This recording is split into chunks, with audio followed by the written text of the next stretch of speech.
Let's see, a pandemic, wildfires, massive job loss, Taco Bell dropping the 7-layer burrito. We've been on such a disastrous run that we've even forgotten about murder hornets.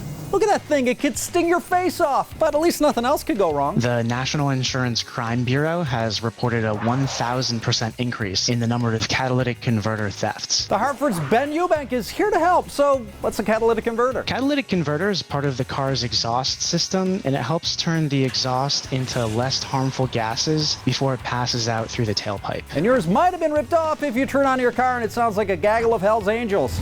Gaggle, right? Swarm? Herd? Pod? It's basically like not having a muffler, so it's quite loud. The reason they're a target for thieves? Catalytic converters contain some rare metals like platinum, palladium, and rhodium that have really skyrocketed in value during the pandemic. So the prices that thieves can get at scrapyards and on the black market has increased. It's like a rusty bucket of Bitcoin strapped to the bottom of your car. So Ben's here with tips for preventing catalytic converter theft. Let's start with assessing your risk because some cars make better targets. Toyota Priuses are actually the most common target, and that's because Priuses are a hybrid vehicle and therefore less of the exhaust gases pass through the catalytic converter, so the metals are in better shape. And it's not just hybrids. Other common vehicles are SUVs, trucks, and vans that are lifted off of the ground, allowing easier access underneath for thieves to access the catalytic converters. So whenever possible, limit access to your vehicle. Park in a garage and shut the door. Thieves can't vandalize your car if they can't get to it. And if you don't have a garage? Install a motion sensing light where your vehicle is parked, or park in a well-lit and well-traveled area to dissuade thieves. And when you're out and about, park strategically. Back into a parking space or back up against a building, a fence, tree, or other obstruction to make it more difficult to access underneath the vehicle. Because on most vehicles, the converter's toward the rear. Make it harder to get under there, so if a thief is kind of picking between two vehicles, they're going to pick the one that's not yours. To make your car even less attractive, install deterrence. One of the reasons catalytic converters have become a common target is because they're fairly easy to remove either with a saw or sometimes even just with a socket wrench. These types of thefts can take 1 to 2 minutes on average. So increase their risk of getting caught by making the theft take longer. By installing a shield or a cage that makes it more difficult to access the catalytic converter, you're going to really dissuade thieves from targeting them. And install an alarm on your vehicle that responds to vibrations. And there's a new one to me, etching the VIN onto your converter. Etching the VIN identifies the vehicle that converter came from, and it's traceable back to that owner. And when a thief goes to sell a converter at a scrapyard, the scrapyard can then require documentation of ownership. So talk to your local body shop about etching the VIN on your catalytic converter. Thwarting catalytic converter thieves is at the top of the list.